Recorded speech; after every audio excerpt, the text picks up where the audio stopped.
Muy buenos días, feliz inicio de semana, siendo esta la última del mes de enero. Han pasado 25 días desde que arrancamos este 2021 y Bolivia ya llora a 9.985 fallecidos por COVID-19. Con los últimos 1.048 casos nuevos que se registraron durante la víspera, se suma en total más de 201.000 contagios a nivel nacional. Y pese a que la cifra de recuperados es positiva, va en ascenso, más de 150.000, aún Bolivia está atravesando la segunda ola de contagios por COVID-19. Desde la Unión Europea ya logran avisorar una tercera ola, pero dicen esto se puede prevenir siempre y cuando se apliquen distintas medidas.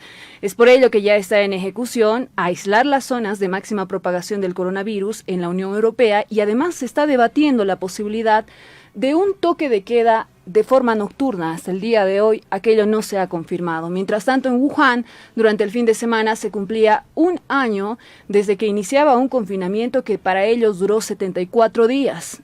¿Y en Bolivia? Bien, gracias. Aún no se aplican medidas.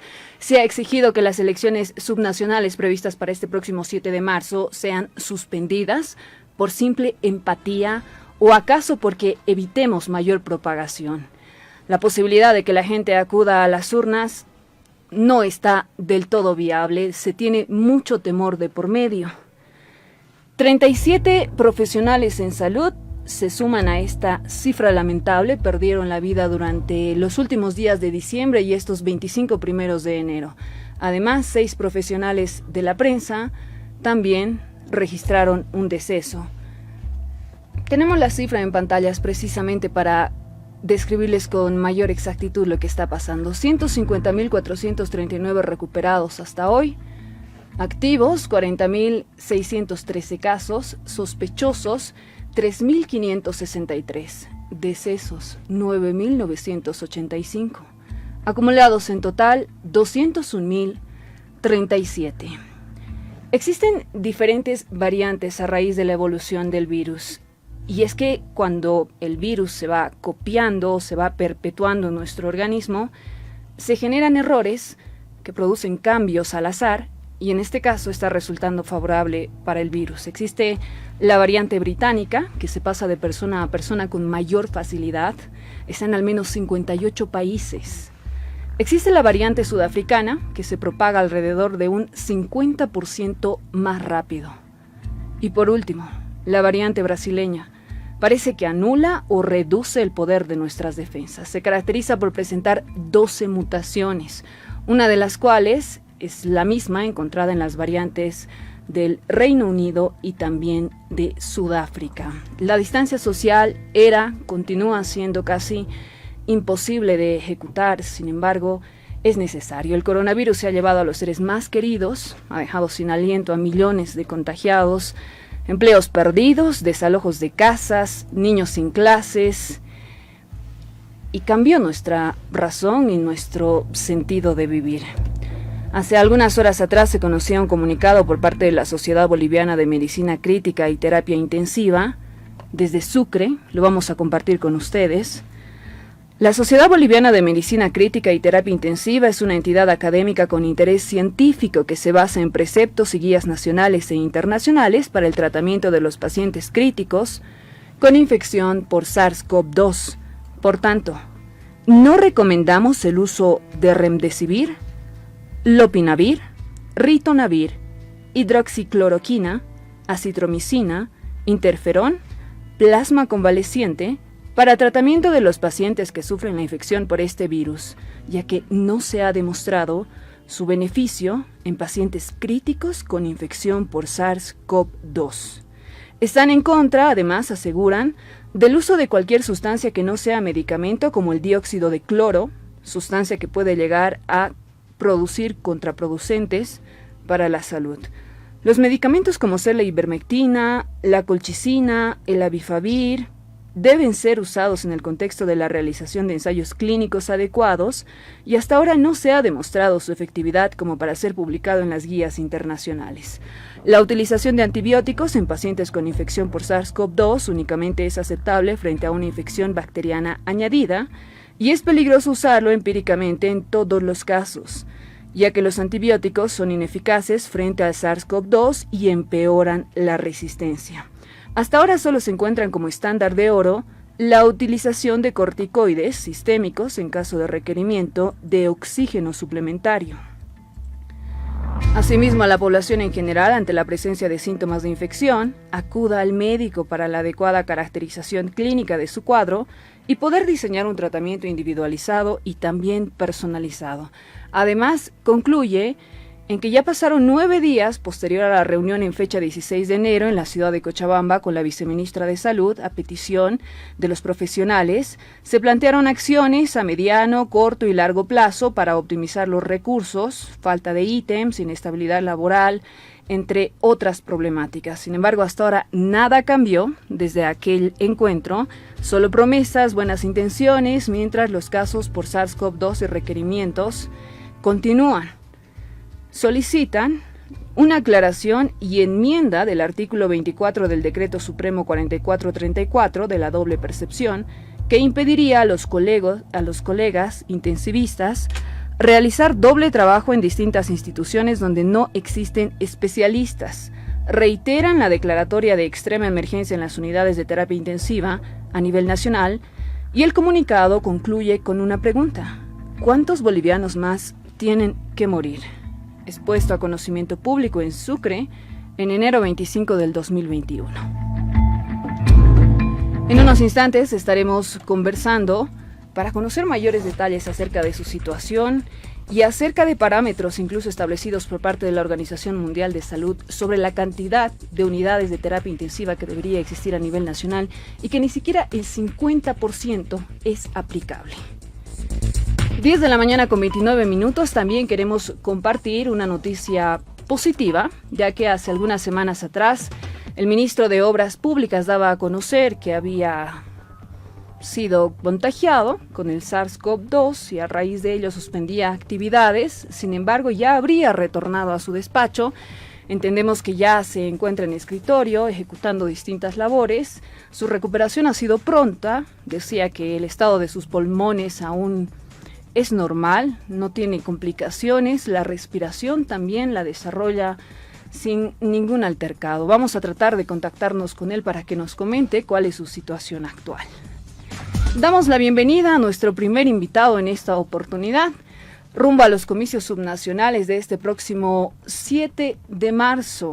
Hay quienes han pedido, candidatos, que no se registre estas elecciones, que se trasladen, se posterguen, ya que la cantidad de contagiados es inminente. Desean tener reuniones con el Tribunal Supremo Electoral, pero desde esta instancia han sido tajantes, asegurando que se va a respetar todas las actividades previstas hasta el día de hoy. Con nosotros se encuentra el señor Iván Arias, quien también es candidato a la alcaldía paceña y nos va a comentar detalles sobre la propuesta que tiene. Señor Arias, ¿cómo está? Buenos días. Candidato por Somos Pueblo, un placer tenerlo con nosotros. Heidi, un gusto estar contigo. Estamos acá en la plaza de la alcaldía, aquí frente a la vicepresidencia, frente al Banco Central, haciendo lo que estamos haciendo por varios barrios, plazas. El negro te escucha. Aquí hay mucha gente que está esperando hablar conmigo. Yo aquí en mi cuadernito voy anotando todo lo que me van diciendo, y eso me permite establecer una relación más cercana con la gente, saber sus problemas cotidianos y ver cómo varios problemas son comunes. Es una experiencia muy linda, Heidi. Rumbo a los comicios, ya se dieron a conocer los candidatos habilitados. ¿Cuál es su percepción en relación a la lista? Mire, nosotros ya nos han pasado nuestras listas, están todos nuestros candidatos habilitados, legalmente habilitados, constitucionalmente habilitados, y estamos muy contentos. Y esto nos permite pues ya arrancar, estamos hace semanas nosotros en esta campaña. Ayer han salido unas encuestas que nos ponen en una situación expectable. Estoy muy agradecido a la ciudad de La Paz, a los ciudadanos. Nosotros que venimos de abajo, ¿no? Que no tenemos ningún partido, que no tenemos montón de plata, estamos siendo una candidatura ciudadana que está ahí subiendo y subiendo gracias al apoyo de la gente, gracias a que este candidato y sus concejales escuchan a la gente. Entonces, creemos, Heidi, que estamos avanzando bien y vamos a seguir. Nosotros haremos campañas hasta el día de las elecciones y el día de las elecciones estaremos haciendo control electoral. Otra se pronunciaba en relación a la candidatura de César Dobailer, ahora habilitado. Tras conocer esta lista, ¿qué podría decir al respecto? Mire, yo no me voy a preocupar tanto de lo que hagan otros candidatos. Estoy un poco molesto porque si todos vamos a entrar a la piscina en calzoncillos, pues nademos en calzoncillos. Pero si uno va a entrar con escafandra, va a entrar con salvavidas, con oxígeno, eso ya no es competencia leal y el órgano electoral debería realmente portarse mucho más ecuánime, ¿no? Hay ciertas reglas que tienen que cumplir todos y deberíamos cumplirlas todos porque es así como debe ser. Pero bueno, ahí está, ya sabíamos que podía ocurrir una cosa así, por lo tanto no nos preocupa, nosotros vamos a seguir adelante, nosotros vamos a seguir nuestra campaña hablando con la gente, escuchando a la gente y preocupándonos por la gente, más que preocupándonos de lo que haga uno u otro candidato. La propuesta que usted tiene para La Paz la ha denominado Programa La Paz en Paz, la casa que queremos construir. ¿En qué consiste? Mire, básicamente La Paz en Paz y Moderna lo que busca es que como condición sine qua non los paseños nos pongamos de acuerdo. Los paseños dejemos de pelearnos. Ya La Paz se ha convertido en un espacio de guerra, llenos de odios, que el sur con el centro, que las laderas con... No, primero, en este gobierno municipal vamos a invertir mucho tiempo en generar acuerdos, en generar confianza. La confianza, Heidi, si entre usted y yo hay confianza, entre usted y yo podemos hacer un negocio. Y si ambos hacemos negocios, invertimos. Y si invertimos, generamos trabajo. Y si generamos trabajo, estamos generando desarrollo. Pero cuando no hay confianza, cuando todo es la ley de la estafa, entonces nadie invierte. Por eso nuestros inversores se van de La Paz. Jóvenes profesionales se van de La Paz. El otro día hablaba con un señor, precisamente en esto el negro te escucha, y me comentaba un tema. Me dice, ¿sabe qué? Me dice, yo estaba buscando, yo soy constructor, estoy buscando un ¿cómo se llama? Un ingeniero, un máster en electricidad. Y no hay en La Paz. Me he ido a Santa Cruz y he encontrado un montón. Y sabe que la mayoría son paseños.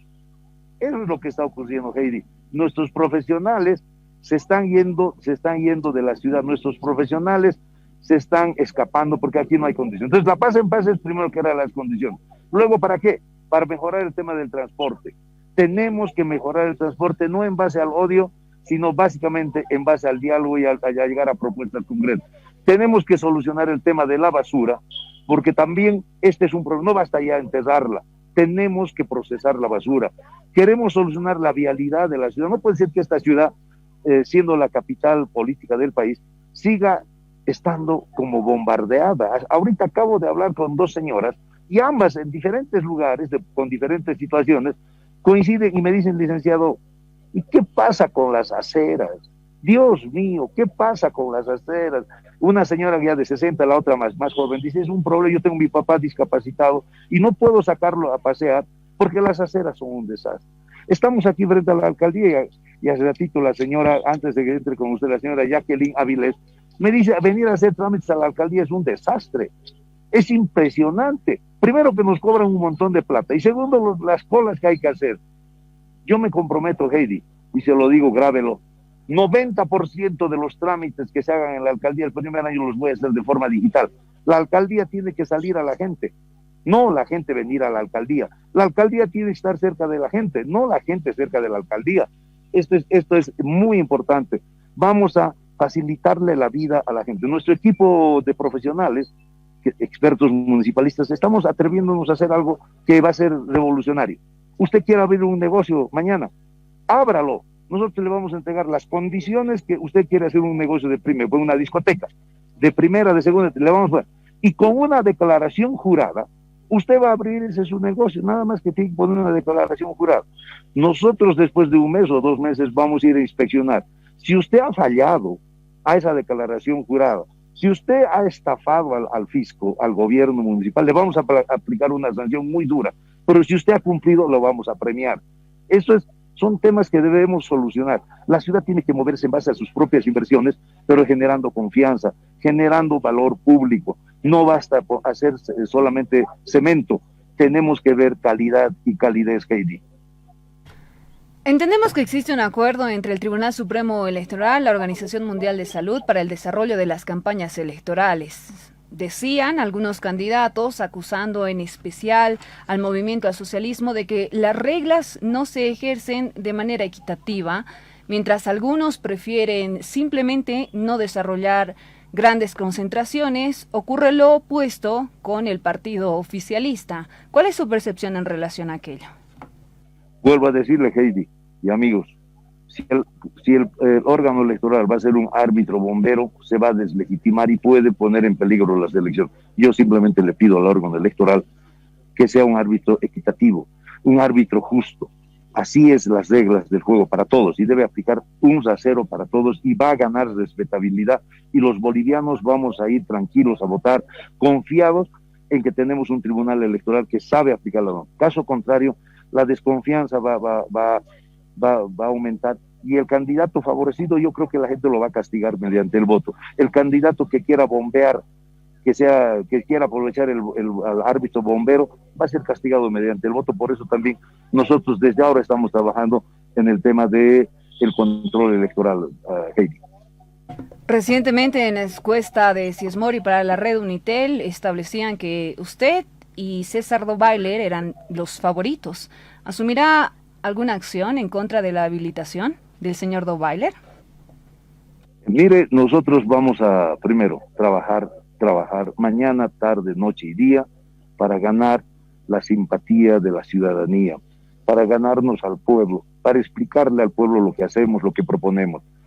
Yo ya sé que hay un candidato que le están bombeando, pero igual lo vamos a derrotar en las urnas, lo vamos a derrotar en las calles. Nuestro equipo de abogados va seguramente a hacer una representación legal, pero no vamos a hacer motivo de historia de eso. Nosotros la historia la vamos a construir en las calles, la vamos a construir con el voto. Y gracias, Ciudad de la Paz, gracias. Sabe que este movimiento no tiene un partido, no tiene plata, todo es aporte de los ciudadanos. Estamos disputando el primer lugar y estamos a punto de llegar a la alcaldía. Gracias, Ciudad de la Paz, gracias, ciudadanos de todos los barrios, porque aquí estamos donde estamos gracias a ustedes, gracias a la fe, a la confianza que tienen en esta candidatura, en este equipo de trabajo. Disculpe la insistencia, señor Arias. Representación legal en contra de Dovailler. ¿Cuándo podemos conocer mayores detalles? Esta tarde tenemos una reunión de la Alianza por el Bien Común Somos Pueblo y ahí tomaremos una determinación exacta sobre este tema para ver si hacemos una representación, si no la hacemos y si la hacemos. Pero el punto, Heidi, es más allá de que hagamos o no una representación, es que nosotros vamos a seguir en campaña y no va a depender nuestra campaña si hacemos o no la representación, no va a depender si un candidato se baja o se sube, no. Nosotros nos preocupa la gente, nos preocupa plantearle a la gente las soluciones, cuáles son las salidas que tenemos para esta ciudad, para hacerla una ciudad otra vez competitiva, una ciudad que otra vez atraiga a los inversores, que basta de que se vaya nuestra gente, eso es lo que nos preocupa. Entonces, esta tarde tenemos la reunión de la Alianza, tomaremos seguramente algunas medidas, pero lo más importante es seguir nosotros con el Tata Quispe, convenciendo a la ciudad, convenciendo al departamento de que somos la mejor opción y de que tenemos ideas para proponerle, y no solo ideas, sino proyectos y programas que se van a concretar cuando seamos alcaldía, cuando seamos gobernación. Señor Arias, al margen de lo político existen problemas geográficos, de basura, de transporte, estructurales, y al parecer usted tiene varios planteamientos. Sin embargo, una vez en el cargo, en el caso hipotético de que asuma como alcalde de la ciudad de La Paz, es complicado ejercer control sobre su equipo de trabajo. ¿Qué va a ocurrir con el tema corrupción? Mire, cuando usted transparenta y pone en público todos los contratos, por ejemplo, las contrataciones van a ser abiertas, voy a tener un gobierno municipal abierto, donde se evite el aceiteo, se evite, ¿no?, que la influencia nefasta del amiguito o de la amiguita. Cuando usted pone las reglas claras, las cosas también se ponen muy claras. Es decir, yo creo que un cheque no debe ir así a dar como zigzag, impresionante. No, tiene que haber 1, 2, 3, 4. No importa que dure 20 pasos, pero son 20 pasos y que además duran 20 días. 20 días, no importa. El problema es que le dicen 20 días y es 20 años. El problema es que le dicen 20 días y es 20 meses. No puede ser. Entonces, no es que no hay que tener procesos. Lo que hay que hacer es que esos procesos sean transparentes, que esos procesos sean rápidos, que esos procesos sean ágiles, que esos procesos piensen en el ciudadano antes que en uno mismo. Esta es la tarea de este candidato, que viene en el tema municipal, más de 28 años, lo conozco, sé cómo se puede hacer las cosas, sé cómo debemos hacer para que tengamos un gobierno municipal diferente, y lo vamos a aplicar, Heidi, cuando estemos en el gobierno municipal. Gracias, señor Arias, por estos minutos compartidos. Está en plena campaña este recorrido por calles y avenidas paceñas. ¿Hasta qué hora aproximadamente se va a realizar? Mire, estamos ahorita acá nosotros en la plaza, nos está por llover, pero igual la gente está haciendo cola para escuchar. Entonces vamos a estar aquí hasta las 12, y luego nos vamos a ir a otro barrio más tarde, y así estamos todos los días, 24 horas al día estamos, y también en la noche trabajamos, Heidi, visitando algunas zonas. Anoche he estado, por ejemplo, en la zona de qué pena lo que se ve en la terminal de buses en la plaza. Los hermanos de Potosí han llegado y duermen ahí, juegan ahí, hacen sus necesidades ahí, qué pena. Bueno, habrá que solucionar este problema, y voy a hablar con Lucho para que le dé alguna solución, porque realmente ese lugar se ha vuelto un mingitorio público. Gracias, hasta la próxima. Hasta la próxima. El primer lote de vacunas contra el SARS-CoV-2 llega a Bolivia a partir de esta semana, y hasta el mes de mayo se espera la distribución de aproximadamente 15 millones de dosis. ¿Cuáles son las preguntas más frecuentes?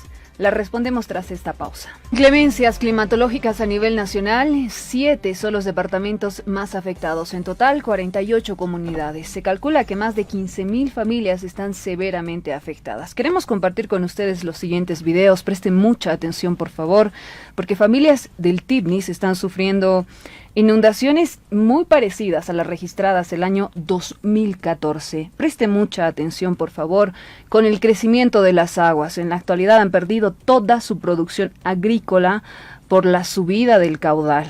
Esto obliga a distintas autoridades administrativas, departamentales, políticas, a que de alguna u otra forma se tengan intervenciones en esta región del país. Lo que comunarios piden es que las autoridades se desprendan de un egoísmo político, que tengan mayor sensibilidad, que destinen recursos económicos para que ellos puedan adquirir alimentos, medicamentos para hacer llegar a estas familias. Fernando Vargas, quien es representante del Tibnis, ha informado que en la actualidad existen más de 3.000 personas que estarían resultando severamente afectadas en esta región del país. Todos los videos son explícitos. No hace falta demasiada descripción para conocer que las aguas han llegado incluso a alcanzar la cintura o la cadera de algunos comunarios en cuanto a la altura se refiere. Está lloviendo desde hace 7 días. No hay tregua. Los caminos no son accesibles. El ganado está sufriendo ya que pasa demasiadas horas sumergido en estas aguas. Además, aquellas plantaciones que se guardaban, aproximadamente el 20% de las mismas está perdida o casi perdido. No tienen que comer, no tienen la manera de comprar medicamentos, así que se han declarado en emergencia. Están pidiendo la intervención por parte de autoridades que lleguen hasta este lugar, porque de acuerdo a Fernando Vargas, representante en esta región, hasta la fecha nadie se ha aproximado para poder tender una mano. Ellos están haciendo cuanto pueden con lo que tienen, y las imágenes son evidentes.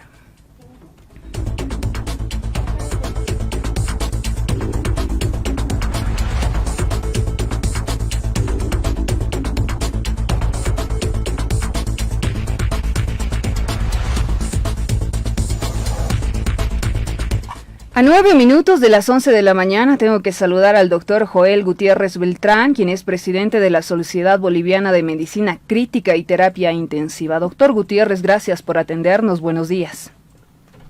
Muy buenos días. Muchas gracias por la entrevista. Radio Fides, estamos a su disposición. Quiero iniciar con un dato que comparte la Organización Mundial de Salud. Manifiesta que por cada 10.000 habitantes debería haber una cama equipada en terapia intensiva. Esto significa que de los 11.6 millones de habitantes deberíamos tener al menos 1.160 camas. Aproximadamente a nivel nacional se conoce que solo existen 510. ¿El dato es certero? Eso es correcto. Por cada 10.000 habitantes en una determinada población,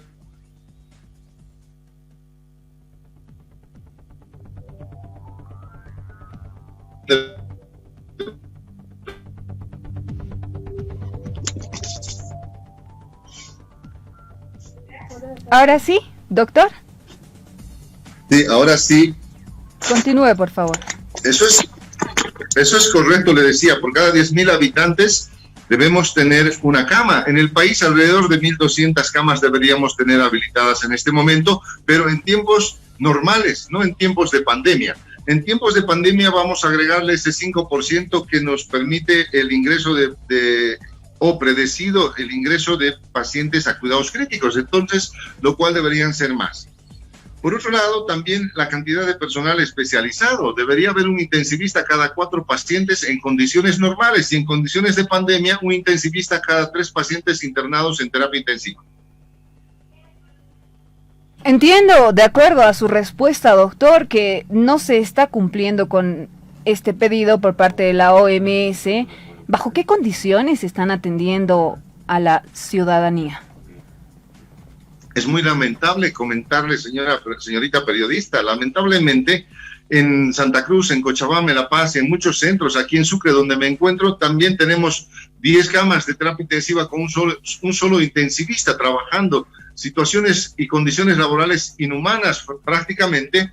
Entonces hemos hecho la observación correspondiente a las autoridades nacionales, departamentales, locales, pero hasta hoy no recibimos una respuesta coherente en función de la posibilidad de mejores condiciones laborales, mejores condiciones salariales, en función del trabajo que realizamos.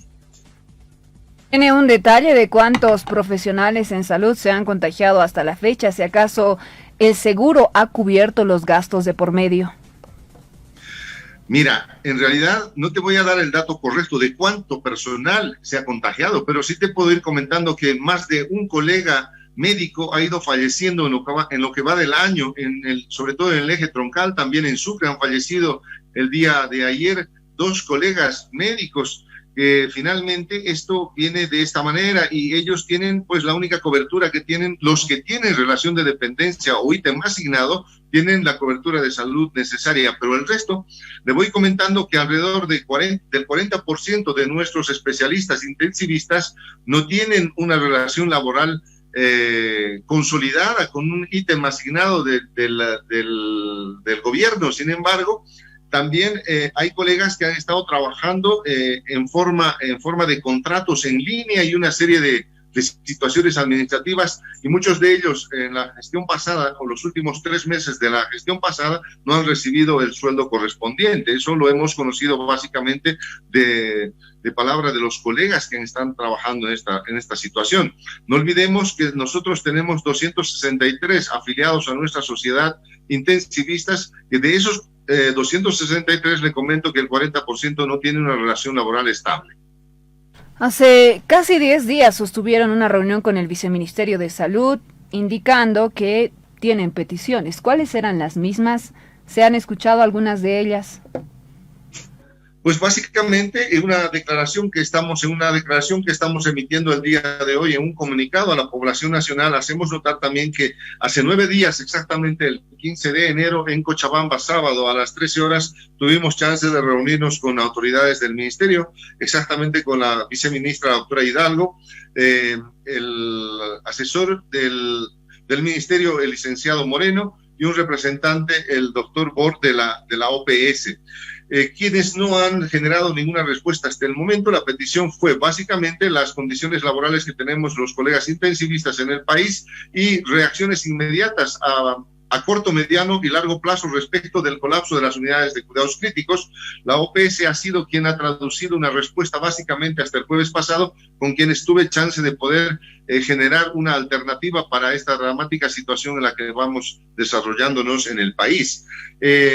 Después no hemos tenido ninguna respuesta. Y en este comunicado que hoy estamos emitiendo al pueblo de Bolivia, vamos haciendo las recomendaciones respecto del uso de alguna medicación que no está recomendado en las terapias intensivas y que hemos ido recibiendo presiones por terceros y por gente que no corresponde en el tratamiento o que no está directamente involucrada en el tratamiento de los pacientes críticos. En función de esa situación hemos realizado el comunicado que le voy comentando el día de hoy. Colapso del sistema sanitario, falta de profesionales en salud, recursos humanos, recurso técnico. Dando cuenta de esta realidad, ustedes, tal cual lo acaba de mencionar, advierten no es necesario el uso de ciertos fármacos ya que podría ser contraproducente. Sin embargo, las familias bolivianas en muchas ocasiones no tienen la manera de acudir hasta un profesional de salud. ¿Qué acciones deberían asumir? Le voy haciendo notar que de pronto estas recomendaciones son para los pacientes que están en la unidad de cuidados críticos. No vayamos a confundir con el resto de la población. De pronto, la población en general debe lograr o buscar la recomendación, el apoyo de un profesional médico para iniciar la terapéutica correspondiente, porque es muy importante generar las dosis adecuadas a cada paciente, porque de pronto tampoco recomendamos la automedicación. Eso es insostenible porque trae muchas consecuencias negativas en la evolución de este problema. Por lo tanto, la recomendación va a ser siempre que vayan viendo a un colega profesional para que oriente sobre todo básicamente las dosis y los tiempos necesarios para el tratamiento, porque de pronto empiezan con antibióticos a la primera posibilidad de infección o de síntomas, empiezan con corticoides rápidamente y eso no está bien. De pronto traducen mayores repercusiones y complicaciones importantes a nivel orgánico en los pacientes que están infectados o que tienden ya a empezar los primeros síntomas. Entonces, la recomendación va a ser siempre que empiecen con un apoyo médico lo más pronto posible. Métodos preventivos en los hogares bolivianos, ¿cuáles serían?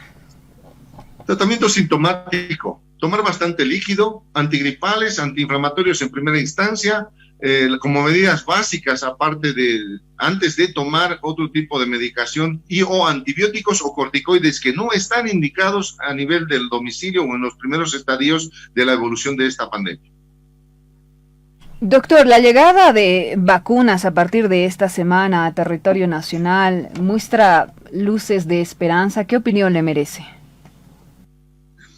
Evidentemente, una vacuna es una gran luz de esperanza, sobre todo a los colegas que estamos en primera línea o estamos en las unidades de cuidados críticos frente a frente con los pacientes muy complicados, afectados orgánica y sistémicamente. Entonces, es una esperanza para el personal de enfermería, para el personal auxiliar, para los técnicos que están trabajando con nosotros, fisioterapeutas, radiólogos, laboratoristas, nutricionistas y todo el personal médico y todo el equipo médico de las unidades de cuidados críticos deberían ser los primeros en recibir.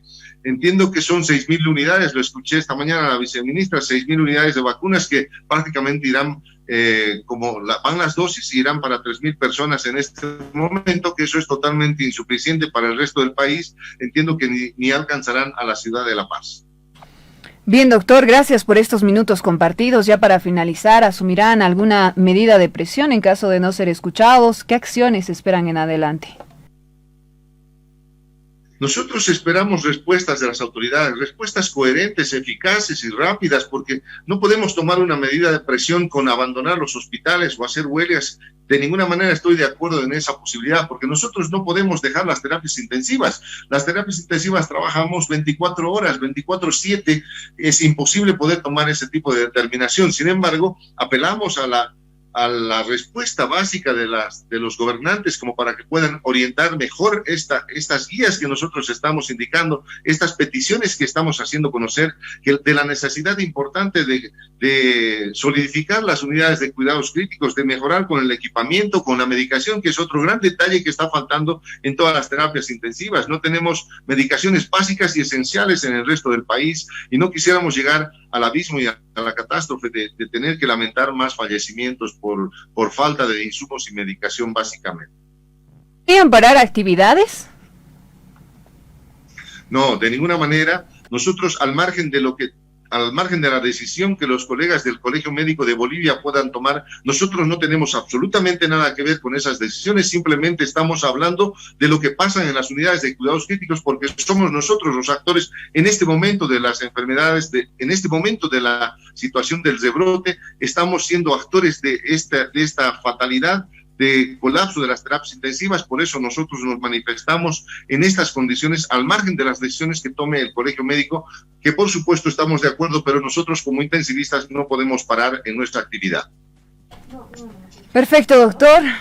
Una vez más, gracias por este tiempo. Hasta una próxima oportunidad.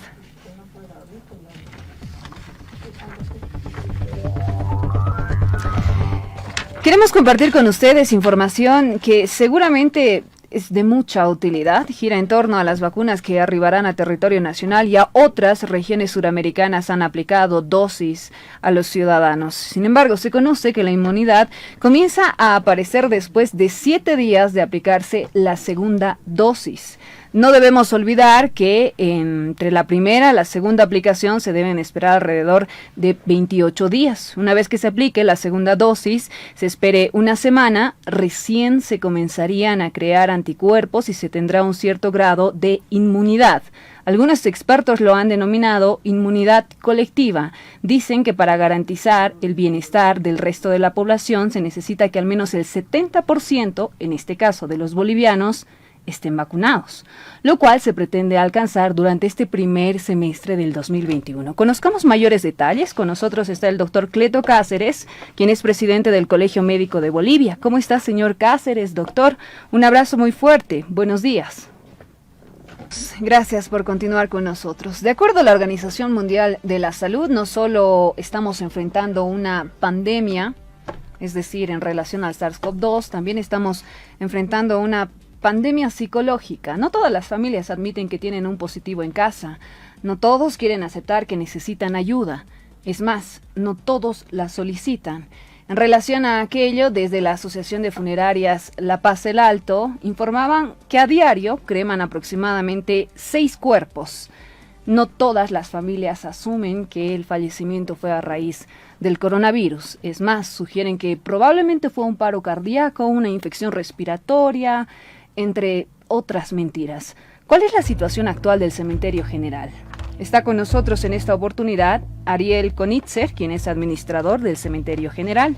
Gracias por aceptar nuestra invitación. Buenos días. ¿Cómo estás, Heidi? Buenas. Segunda ola de coronavirus en Bolivia. ¿Cuál es la atención que ustedes están brindando? ¿Con qué tipo de restricciones? Bueno, estamos aplicando las mismas restricciones que se aplicaron en julio, agosto y septiembre del año pasado. Inicialmente los servicios se han llevado de manera normal y el crecimiento, aunque ha sido sustancial, hemos llegado la semana pasada a hacer en algunos días 50 servicios al día, sigue siendo todavía la mitad de lo que hemos brindado en agosto, donde teníamos hasta 96, 97 servicios diarios. Eso en cuanto a la cantidad. En cuanto a las restricciones, los entierros de coronavirus ocurren con pocos familiares y eso es una de las razones por la que, como tú lo habías mencionado, los certificados de defunción no no suelen escribir que la causa principal de muerte es el COVID. ¿La autopsia en estos casos es obligatoria hoy en día? Bueno, esa creo que sale de mi competencia. Nosotros recibimos los cadáveres así como vienen. De acuerdo a la guía de procedimiento, la autopsia no sería necesaria, pero esa es una competencia de la policía actualmente, ¿no? Y del IDIF. Perfecto. ¿Tuvieron que reducir personal para atender los entierros, los velatorios? Nosotros no, más bien hemos tenido que aumentarlo, ¿no? En la época de la pandemia, en julio y agosto, normalmente tenemos un grupo de enterradores, se llaman, que atendían los entierros. Como el promedio solía ser entre 15 y 20, nosotros teníamos un grupo de 6 personas, una cuadrilla para atender. En la época de alta hemos puesto una cuadrilla y media o 2 incluso para poder atender los entierros, dado que todos llegan más o menos en simultáneo al cementerio, ¿no? Es un horario que comienza más o menos a las 10 de la mañana y hasta las 12. Entonces en 2 horas se tienen que enterrar a todos los fallecidos que entran. Pero ahora lo que tenemos es una incidencia muy alta de solicitudes de cremación. Actualmente estamos con el cupo máximo de 10 cremaciones. Nuestra capacidad de funcionamiento era de 8, pero hemos incrementado ahora a 10, ampliando el horario de servicio de nuestros operarios. ¿Las cremaciones se realizan ante cualquier patología o simplemente ante casos de coronavirus? Bueno, en este caso solamente estamos atendiendo cremaciones cuyo producto o sea, defunciones producto del COVID. No tenemos más capacidad, lastimosamente. Tenemos 2 hornos, un horno que lo teníamos desde hace 10 años, que fue refaccionado totalmente en su integridad el año pasado, y un segundo horno que lo adquirimos el año pasado que tiene características similares, y cada uno de nuestros hornos tiene una capacidad de cremar 4 cuerpos al día, y ahora digamos que 5, pero no tenemos más capacidad instalada para cremar. También sabemos que hay otros hornos en el municipio que están brindando el servicio de cremación, o sea que cualquier apoyo es una buena medida actualmente. En caso de que rebasen esta capacidad de cremación, ¿qué hacen con los cuerpos restantes? Bueno, tenemos habilitados 2 cuarteles que para una vez que se sobrepase su capacidad puedan ser enterrados. Por suerte la guía de manejo de cadáveres producto del COVID permite tanto el entierro en subsuelo como en cuarteles tipo romano como cremación, recomendando siempre el proceso de cremación previamente, ¿no? Entonces, en el caso que tuviéramos muchísima más capacidad, y que eso también puede pasar en otros municipios, se van a habilitar también cuarteles, y también, como se hizo el año pasado, que se habilitaron pabellones e incluso fosas comunales. Varias familias bolivianas tuvieron que improvisar las tumbas de sus seres queridos. Menciona que podrían habilitarse nuevos espacios. ¿Dónde serían? Bueno, actualmente tenemos en el cuartel 323 un bloque, después en el mini pabellón Simón Bolívar tenemos otro bloque. Hemos estado en este tiempo también liberando cuarteles antiguos, y tenemos aproximadamente 1.200 nichos de cuerpo mayor liberados alrededor del cementerio, y vamos a ir designando sectores donde se van a enterrar a los fallecidos de COVID, dado que el problema no es mucho el momento de entierro, sino que es los cuarteles temporales. Sabemos que deben ser exhumados a los 5 años, ¿no? Entonces, eso es lo que nosotros no queremos generar problemas para las próximas generaciones, por eso designamos cuarteles específicos, y también por eso recomendamos y hacemos lo máximo para poder cremar todos los fallecidos. ¿Se han registrado bajas en su personal? Sí, lastimosamente hemos tenido una baja. Ha sido un evento muy triste, pero no queda otra, ¿no? El municipio ha estado, como ha trabajado tan duro el municipio desde esta pandemia, asumiendo los trabajos que también eran competencia del gobierno central. Hemos tenido muchísimas bajas en el municipio y en las familias del municipio, ¿no? O sea, no le ha tocado nada fácil al gobierno municipal atender estas dos olas de la pandemia. Dentro del proceso que ustedes llevan adelante, ¿cuáles son los cuidados que están ejecutando para su personal? Bueno, primeramente es el distanciamiento.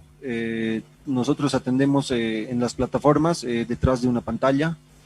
Se dota nuestro personal todo el tiempo con insumos de bioseguridad, barbijos, guantes, alcohol todo el tiempo. Hay jaboncillo líquido en los baños, y a todos se les ha dotado también jaboncillo, y se les hace lavar las manos cada hora, ¿no? Por turnos. En el caso operativo, en los obreros se les ha dotado nuevamente de overoles de Taslan, máscaras y filtros protectores. No solamente los barbijos, guantes obviamente también, y se les recomienda el uso de la máscara también todo el tiempo. En el área operativa, por suerte no se ha tenido ninguna baja, pero sí hemos tenido muchísimos contagios. Yo creo que todos ya hemos pasado una primera infección, o sea, todos hemos dado positivo alguna vez y nos ha tocado alejarnos. Sin embargo, como no podemos parar el servicio, estamos viendo de que hemos puesto turnos de atención, ¿no? Y dándoles los horarios como lo ha recomendado el ministerio en sus normativas. ¿Qué tipo de atención se da al cuerpo sin vida de alguien contagiado con COVID-19?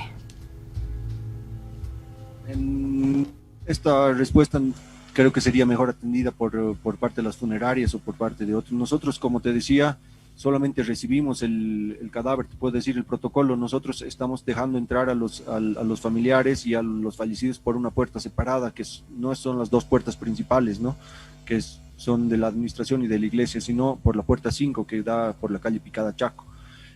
Ahí entran todos los fallecidos. Los condes, que son los cargadores, normalmente están ataviados con todas las medidas de bioseguridad, barbijos, máscaras, lentes y overoles normalmente. Los llevan directo al nicho. En muchos casos, a pesar de que en sus certificados de defunción dicen que son causas naturales o nefritis o etcétera, los ataúdes suelen venir embolsados, tal vez por precaución de las mismas funerarias y de las familias, pero también es muy posible que sea porque no es cierto que han fallecido por esa causa, ¿no? Son trasladados al lugar del entierro, que ocurre inmediatamente. Nuestros obreros están esperando para hacer el tapado inmediatamente. No hay servicios religiosos, no hay rezos en el lugar, tampoco hay los cantantes que antes acompañaban, y se procede inmediatamente. Y después los pésames o abrazos que se solían dar antes en la puerta de iglesia ya no se dan. Si las familias así lo desean, se van a otro lugar a hacerlo, dado que no se pueden mantener las aglomeraciones en el cementerio. Tampoco hay estas comida que se daba en el atrio de la iglesia, o compartir de bebidas. Todo es un poco mucho más express y más veloz y sin gente. La cantidad de contagiados asciende a diario. ¿Están analizando nuevas medidas en el cementerio general? De momento el plan que hemos elaborado y nuestro protocolo abastece de manera adecuada. Nuestras medidas son, como te decía, si es que se incrementan, bueno, primero que nada llevamos un registro diario de la información que produce el gobierno y el CEDES para ver cuántos fallecidos y cuántos contagiados hay en el municipio, y lo contrastamos con nuestros números de entierros. Así vamos viendo la curva que se proyecta y cuál es la tendencia. Como te decía, en esta semana hemos bajado de 49 a 41 los números diarios de servicios. Entonces, si esta medida se continúa, lo más probable es que vamos a estar con alrededor de 1,000 fallecidos este mes, que si bien es el doble de lo que atenderíamos normal en un mes sin pandemia, estamos en la capacidad de atender eso y todavía un poco más. Entonces, de momento para enero tenemos todas las cosas controladas, y para febrero tenemos, como te decía, las medidas de habilitar otros 2 cuarteles, ¿no? El Simón Bolívar y el 323 en un sector especial en el 9 antiguo. Señor Konitzer, le agradecemos este tiempo. Hasta una próxima oportunidad. Un saludo para ti, gracias. Lo tienen todo controlado en el cementerio general, al menos durante este mes, enero. No se están analizando nuevas medidas, pero prevén probablemente algunos cambios durante los próximos meses. Le hacemos seguimiento cercano a las conclusiones que vayan a tener. Desafortunadamente, si no se asumen medidas drásticas, seguirán falleciendo más personas y en pésimas condiciones. Lo decía hace algunas semanas atrás el doctor Cleto Cáceres, quien es presidente del Colegio Médico de Bolivia y está con nosotros. Aceptó el contacto con Radio Fides. Hace unos instantes intentamos aquella conexión, sin embargo tuvimos las complicaciones. Enseguida lo intentamos una vez más. Sí, acompáñenos en esta nueva pausa, ya volvemos. Ya está con nosotros el doctor Cleto Cáceres, quien es presidente del Colegio Médico de Bolivia. Doctor, un placer, buenos días. Muy buenos días, Heidi. Un saludo para toda tu masiva audiencia y a tus órdenes para hablar de la pandemia. Llegan vacunas a territorio nacional durante esta semana y se prevé que las dosis anunciadas por parte del Ejecutivo concluyan hasta el mes de mayo. ¿Qué se conoce al respecto?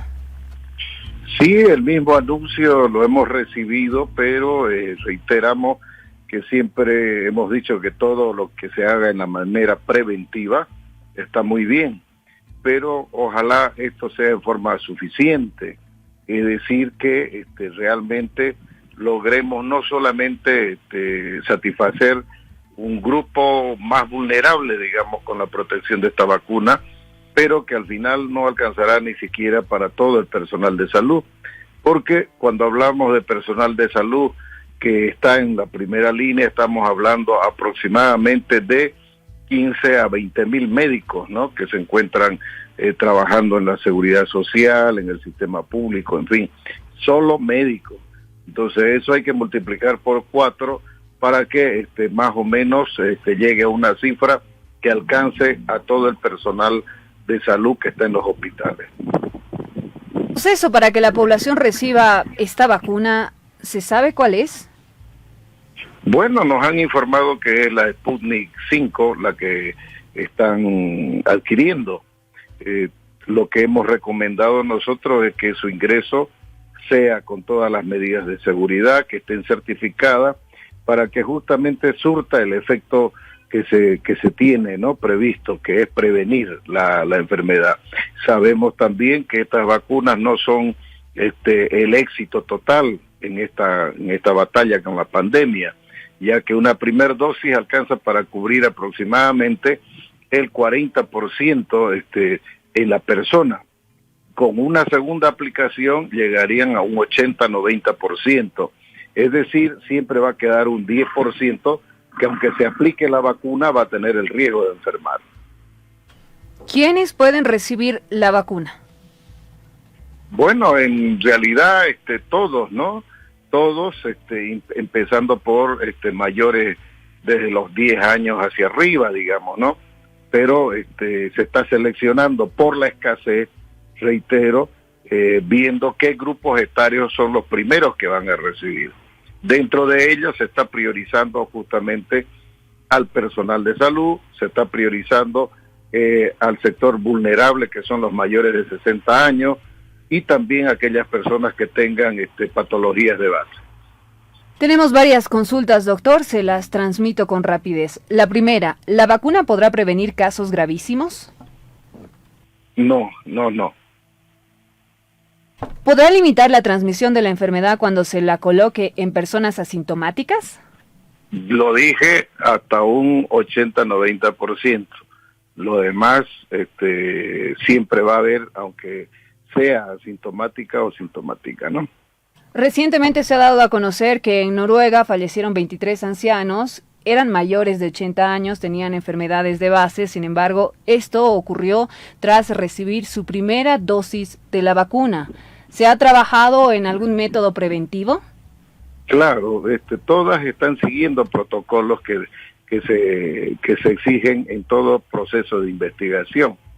Y obviamente no se olvide que la medicina es una ciencia de las probabilidades, obviamente basadas en la evidencia. Y el producto, por muy eficaz o por las pruebas que se han cumplido, resulte altamente positivo en lo que significa su efecto de protección y prevención, en este caso de la vacuna, siempre habrá un porcentaje que lamentablemente es pequeño, por muy pequeño que sea, va a contar en la forma cuando se apliquen, ¿no? Las vacunas se empezaron a producir cuando existía otra variante del virus. Hoy en día, con una nueva cepa, ¿podría resultar contradictoria su aplicación? Yo diría que más bien la variante de la cepa, la mutación que está sufriendo este virus, es como en el inicio cuando tuvimos la fiebre también española, ¿no es cierto?, respiratoria. Entonces va cambiando y evidentemente eso todavía tiene un signo de interrogación. ¿A qué cepa va a proteger, no? ¿Cuál es el porcentaje que nos va a brindar? Si es que esto muta más rápido, entonces realmente estamos previniendo, reitero, por eso la situación. La vacuna es una medida de prevención, así como el distanciamiento social, el aislamiento, y el que no está haciendo caso todavía el gobierno, porque está queriendo minimizar el hecho, y obviamente estamos, la realidad, leyendo que nuestros hospitales están saturados y que la tasa de mortalidad realmente se está elevando en nuestro país. Nos llega otra consulta. Si me colocan la vacuna, ¿saldré como un falso positivo en las pruebas? Puede ser cuando a los 3 días o 4 días te ponen, porque justamente está desarrollándose el proceso inmunológico en tu cuerpo. Si estoy infectado, ¿me podrán poner la vacuna? ¿Tendrían que hacerme una prueba de PCR antes? Me gustaría que eso sí, siempre tienen que tener la orientación del médico. Así podamos con esta infodemia, reitero, una información que nos llega sobre la pandemia de diferentes formas, a veces no basados en la evidencia, la gente y la población recibe de todo. Entonces siempre recomendamos aquí la orientación de su médico, ya, porque si se la ponen en forma directa, en forma particular, etcétera, como la puedan adquirir, como está sucediendo, lamentablemente vamos a tener más desastre que control. Entonces, no caer presos en ese tema. Y por otro lado, nos gustaría también darles un mensaje a la población de que no tienen que caer en el pánico. Se está trabajando, los médicos están en los centros de salud y estamos agotando todos los esfuerzos necesarios también para ajustar los protocolos y las guías de tratamiento a nivel de las sociedades científicas que están aglutinadas en su Comité Científico Nacional. Esta pregunta es recurrente. ¿Cuánto tiempo duraría esta inmunidad? Sí, evidentemente eso se ha visto de que pueden ser 7 meses. Imagínense las personas que han enfermado ya el COVID en la primera ola, tendrían que estar protegidos, pero hemos visto de que su memoria de protección dura aproximadamente 3 meses y al cabo de aquello no tienen nada en el recuerdo de la memoria, ¿no?, genética. Entonces, nosotros consideramos de que estamos esperando, reitero, en la probabilidad que sea tan eficaz como lo han sido las vacunas anteriores, es decir, que su proceso de protección que brinda la vacuna sea un tiempo mayor, más prolongado. Es decir, los anticuerpos se empiezan a generar a partir de la segunda dosis, no así de la primera. No, desde la primera, por supuesto, desde la primera, sino que estamos viendo de que no es la cantidad suficiente para que el nivel de protección sea necesario. Por eso se nos ha explicado y hemos visto en diferentes participaciones que hemos tenido con reuniones de genetistas, ingenieros, que lo que nos hablan los biólogos es de que justamente la protección de la duración de la memoria que te da la vacuna, en la primera dosis llega a un 40% inmediatamente de efecto de protección. Cuando le aplicas la segunda, que esa sería la dosis completa de la vacuna, estaríamos llegando a un 80 y 90% de protección, pero nunca hemos hablado del 100%. ¿Se sabe si la vacuna funcionará bien en ancianos, mujeres embarazadas, niños, pacientes que tengan comprometido su sistema inmune? Eso es lo que esperamos. Para eso justamente se ha creado y lo que buscamos es proteger a ese grupo vulnerable. ¿Bolivia en la actualidad cuenta con la tecnología necesaria para conocer la evolución del virus? La verdad, lo que necesita es organizarse Bolivia, ¿no? Y eso es lo que hemos reclamado el viernes en una reunión, el Colegio Médico al Ministerio de Salud y a su equipo técnico. Es necesario que exista un trabajo más coordinado. Los COE departamentales están a su suerte, no existe una coordinación nacional que dé una directiva rectora sobre las medidas preventivas. Estamos todavía en un cálculo político de la transición y estamos ocupados en las elecciones subnacionales y mientras tanto el pueblo está siendo afectado, nuestros familiares están muriendo, eso se ha expresado, están saturados los hospitales, pero hemos escuchado un silencio a dictar una medida de emergencia sanitaria y a dictar una medida de cuarentena rígida, por lo menos en los departamentos o en las capitales donde está existiendo el contagio exponencial. ¿Cuál debería ser la velocidad con la cual se distribuya la vacuna, doctor? Imagínense, ¿no? Teníamos justamente la que fabricó Inglaterra y que lamentablemente por las condiciones que requiere de frío, de la cadena de frío, es que no la podemos adquirir nosotros. Entonces, para nosotros inmediatamente, pues adquirir la vacuna como en otros países es una prioridad para todos, sobre todo para el sector y la población vulnerable. Pero a esto de la vacuna, reitero, hay que acompañar con medidas de prevención epidemiológica. No basta solamente con la vacuna y no va a haber la dotación para los 11 millones de habitantes y medio que tenemos en nuestro país, con seguridad. Con que lleguemos al 60% decimos que tenemos una buena protección, una buena medida de prevención, porque se estaría prácticamente protegiendo a los sectores vulnerables y a los que están en primera línea. Reitero, un 40% no la va a recibir la vacuna, pero también tenemos otras medidas de protección, ¿no es cierto? Reiterar, apartar o tratar y curar mientras se hace una cuarentena rígida aquel grupo que ya está en contagio explosivo. Para eso se dan esas medidas epidemiológicas. Y si primero estamos acá priorizando la economía, el motor del país, pues lamentablemente después no vamos a tener una población económicamente activa que responda en buenas condiciones.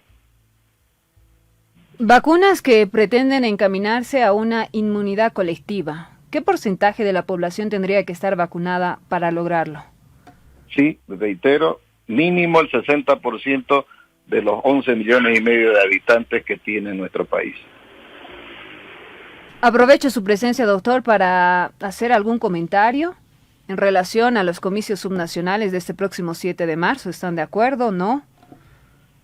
Sí, justamente para nosotros, desde el punto de vista médico, desearíamos que este carnaval político termine, que ya termine, se acabe, porque la gente, sobre todo nuestras autoridades, están sintonizados en este carnaval político. Se está priorizando, como en Santa Cruz, por ejemplo, se está consultando a las OTB, etcétera, o a las juntas vecinales, si entran o no entran en cuarentena, a los sectores productivos, transportes, etcétera. Cuando las medidas de salud pública son de cumplimiento obligatorio, estamos hablando de daño a la salud pública a nivel nacional, a nivel internacional, es una pandemia, pero nosotros estamos retrotraídos, no se está organizando el país, las autoridades en salud no están asumiendo su rol con con la respectiva solvencia que deberían hacerlo, sobre todo desde el punto de vista científico, tratando de proteger al bien mayor que es la población. Esto se lo puede demandar la población en cualquier rato. Esperemos que nunca lleguemos a una situación de pánico, porque eso sí sería tremendo en el país. Doctor Cáceres, gracias por este contacto. No lo perjudicamos más en sus actividades. Entendemos que tiene una agenda repleta. Gracias. Hasta una próxima oportunidad. A ustedes los agradecidos, y siempre habrá tiempo para poder hablar con la población, ya que a través de sus medios es que llegamos y orientamos también a todo el país, y justamente a través de sus medios también hacemos llegar los reclamos que estamos planteando a las autoridades en salud. El doctor Cáceres fue tajante y demasiado claro en cuanto a su lectura. El carnaval político está logrando capturar gran parte de las energías que deberían destinarse al sistema sanitario. Dijo, es necesario que de una vez por todas se acabe, se baje el telón y enfocarnos en la pandemia, que es lo que realmente importa.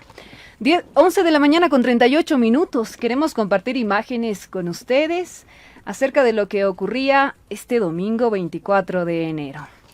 La feria de las Alacitas, la feria de la miniatura, donde los certificados de salud, tapabocas, pruebas negativas de COVID, incluso alcancías en forma del nuevo coronavirus, han sido parte de la oferta creativa en este 2021. A diferencia de La Paz, que decidieron aplazar la feria, en el Alto sí se realizó con normalidad este domingo en kioscos, en puestos callejeros de la zona Villa Dolores, esta actividad. Ni siquiera la lluvia impidió que numerosos transeúntes se acerquen hasta las caseritas y adquieran distintos insumos para hacer realidad sus sueños, sus pedidos. Año tras año, cada 24 de enero, el Equeco, el dios de la abundancia, es el encargado de conceder o no estos anhelos. Se dice que una vez solicitado el pedido, hay que sentarse y entregarle un cigarrillo al Equeco, al dios de la abundancia. Si el cigarro termina en la mitad, si se consume solo hasta esa parte, el pedido no será cumplido, pero si el Equeco fuma todo el cigarro con normalidad, no habría ningún inconveniente. Entre lo más solicitado están miniaturas de billetes, maletas, casitas, víveres, títulos de bachiller, vehículos, con la esperanza de que todo esto se haga realidad. A la cita, que significa comprame en aymara, es una de las tradiciones más antiguas de la cultura andina, y bendicen al mediodía del 24 de enero todos los ciudadanos que adquirieron las miniaturas junto al Equeco. Chayan. Esta interacción no ha sido posible durante esta gestión, por lo cual se ha dificultado la relación entre los artesanos, los productores y los visitantes. Patrimonio de la Humanidad desde el año 2017, y se tuvieron algunos conflictos acá en Centro Paceño cuando se desplazaban más de 1.000 guardias municipales en 13 puntos.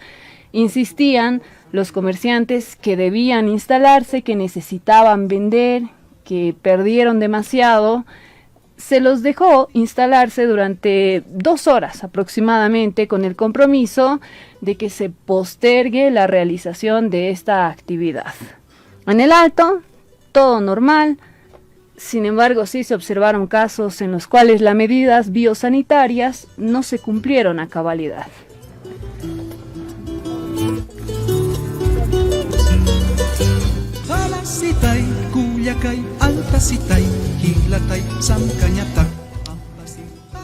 ¿Cuál ha sido su pedido de este año? De manera virtual logró desarrollar esta actividad. Muchos internautas comentaban que no es lo mismo, que necesariamente tienen que chayar, tienen que vivir estas aglomeraciones para sentir que su deseo va a ser cumplido. Tenemos otro comunicado importante con ustedes. 11 de la mañana con 42 minutos. Tenemos que hablar de las actividades desarrolladas por el Ministerio de Obras Públicas, Servicios y Vivienda. Edgar Montaño, quien está a la cabeza de esta cartera de Estado, ha anunciado el envío de 1,5 toneladas de víveres y vituallas a las familias de Guanay, La Paz. Se calcula que en esta región existen aproximadamente 3.000 familias afectadas. En imágenes se observa gran cantidad de agua embotellada, fideos, azúcar, entre otros insumos básicos de la canasta familiar, papel higiénico. Entendemos que también existen frazadas. Esta entrega pretende realizarse hasta esta región, Guanay, en horas de la tarde. Y así, el ministro de Obras Públicas, Edgar Montaño, retorna de manera oficial a sus actividades. Recordemos que estuvo aislado, dio positivo a prueba de COVID-19. Sin embargo, ya está trabajando. Fue quien anunció la entrega de estos víveres y vituallas. Y en unos instantes le vamos a estar ampliando los detalles.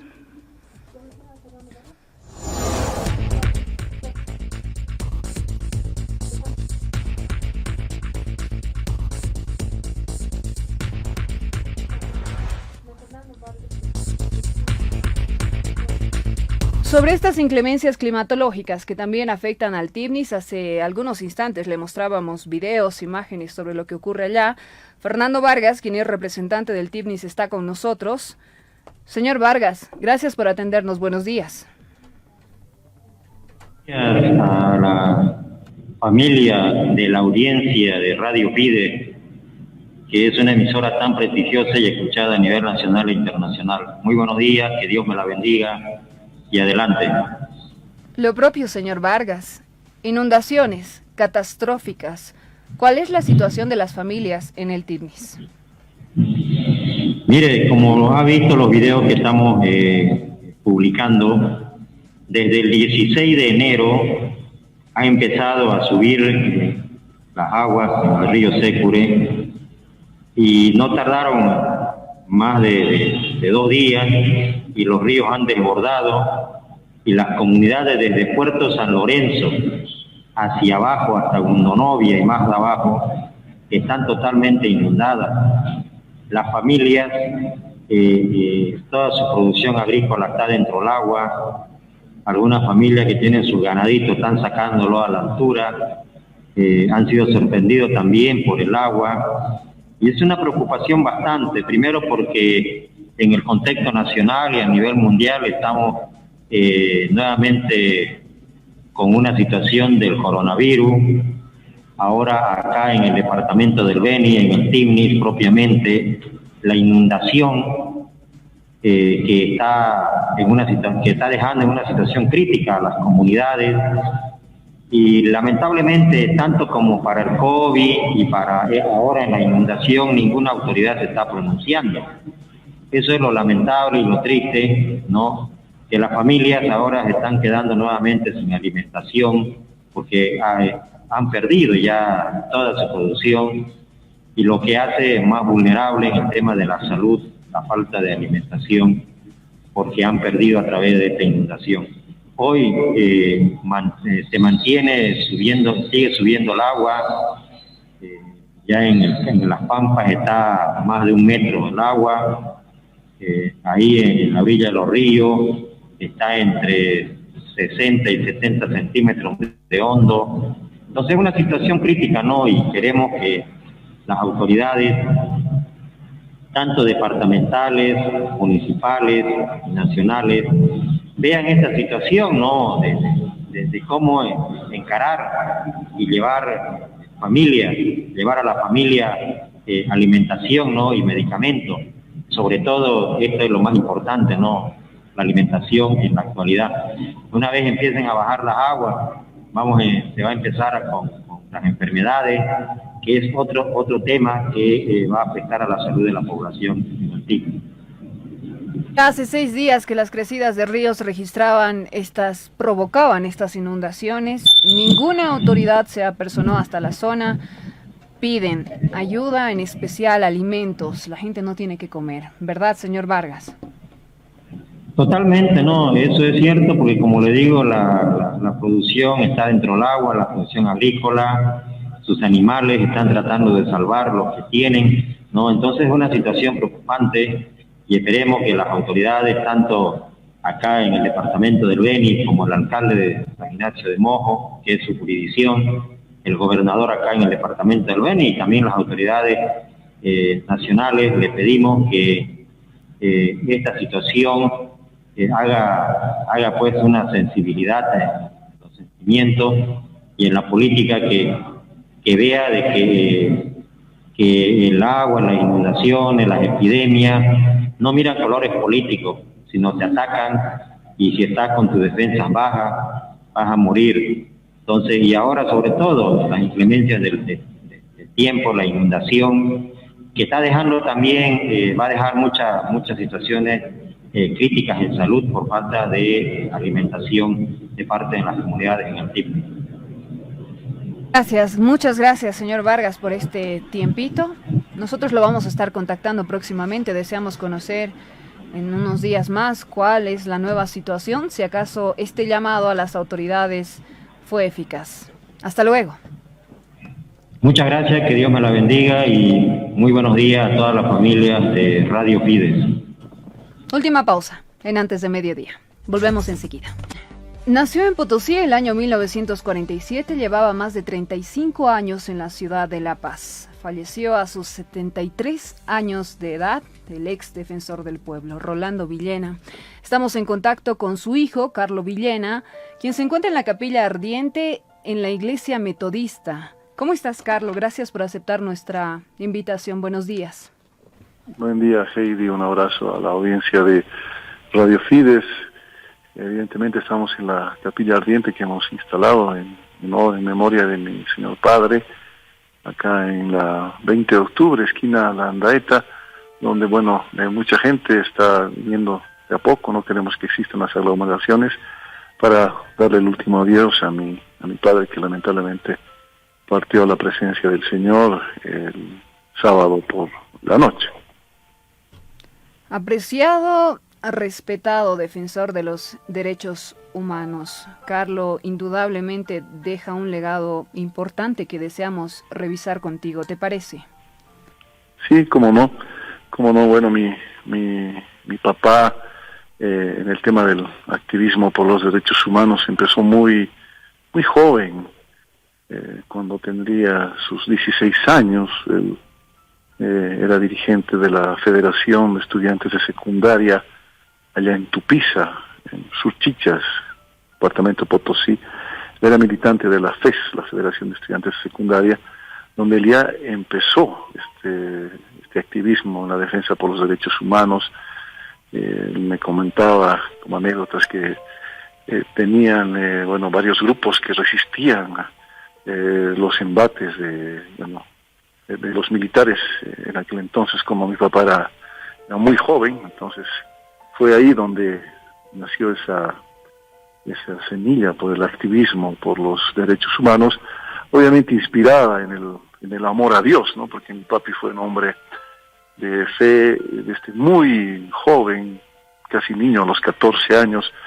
Él se convirtió, él venía de una familia católica y se convirtió al bautismo, era bautista, y él iba con su Biblia allá por esa época, tanto en Tupiza, en Cotagaita, Norchichas, en Tocla, en diferentes cantones, poblaciones del sur de Bolivia, en el departamento de Potosí, llevando la palabra, el evangelio, así de joven, ¿no? Y después, bueno, venía el tema que te contaba de la Federación de Estudiantes de Secundaria, donde él fue un dirigente, ¿no? Y un activista por los derechos humanos. Pero bueno, esto después fue consolidándose con el transcurrir de los años.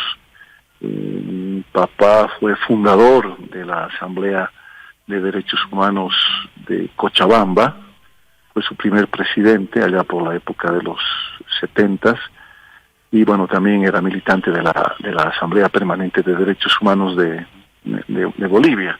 Eso fue cuando vivíamos en Cochabamba, ¿no?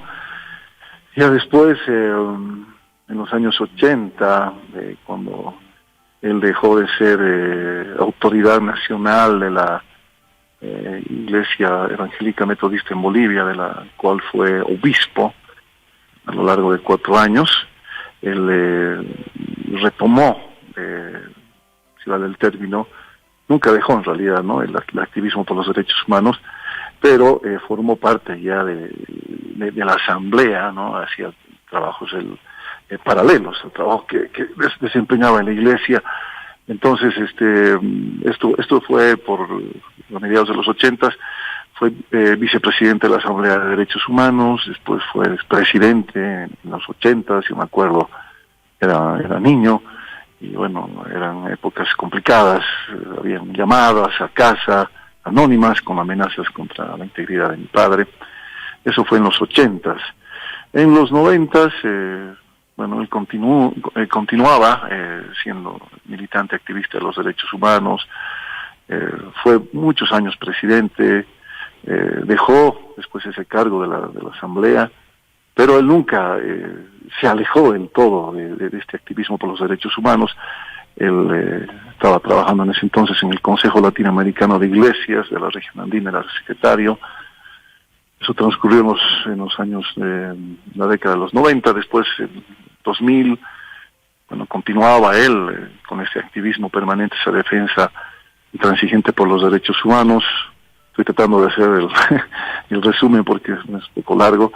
El 2010 fue elegido, como todos saben, defensor del pueblo por la Asamblea Legislativa Plurinacional del 2010 al 2016, un cargo que él desempeñó con mucha valentía, con mucha consecuencia. Él siempre nos hablaba de eso a nosotros en casa, que hay que ser coherente, consecuente entre lo que se hace y lo que se dice. Entonces mi papá nos legó ese gran ejemplo a todos nosotros como familia y bueno, al país, ¿no? Él decía, yo tengo la conciencia comprometida con los derechos humanos, y justamente ese era el eslogan de su gestión en la Defensoría del Pueblo de 2010 a 2016. Y bueno, él luchaba mucho por los valores democráticos, la libertad, la equidad, la igualdad. Y Carlos, eso es lo que nos dejó papá, pues a nosotros como huella, ¿no? activista, líder religioso, obtuvo varios reconocimientos nacionales e internacionales. Puede resultar complicado, sin embargo, deseamos sintetizarlo, resumirlo para la audiencia. ¿Cuál es la ideología que compartía contigo, con Paola, con Andrea, tus hermanos?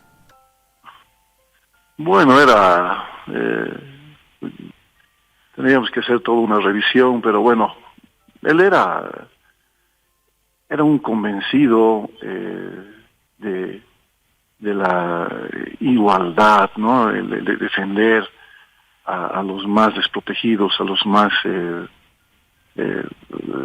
vulnerados en sus derechos. Él tenía siempre presente que el amor a Dios era la base de todo, ¿no? Para trabajar por el prójimo, por el bien de los demás.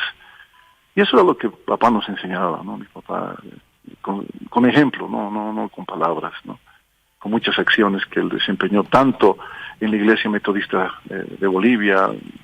Él fue pastor activo durante muchos años, hasta antes de que él se descompense por la enfermedad. Él dio un sermón en la Iglesia Metodista de la Reforma, ¿no? de la cual él era el pastor a lo largo de 25 años, ¿no? Entonces él hablaba de todo esto y mucho más. Es muy largo. Yo sé que el tiempo es breve, sí. en los medios, pero bueno, yo te agradezco por este contacto y poder recordar parte, ¿no? Fragmentos de la trayectoria, de lo que significó mi papá para nosotros como familia. Y bueno, a ti las gracias, Carlos. ¿Hasta qué hora va a estar esta capilla ardiente? Va a estar hasta las 3 de la tarde. Perfecto, muchas gracias. La partida del señor Villena ha dejado un hondo pesar en propios y ajenos. Sabemos del legado que deja y compartimos tu tristeza, Carlos. Te agradecemos que hayas aceptado nuestra invitación. Gracias. Un abrazo, Heidi. Bendiciones. Nos vamos. Antes de mediodía llegó a su fin. Hay lluvias en la ciudad de La Paz. Tome sus recaudos. Hasta mañana.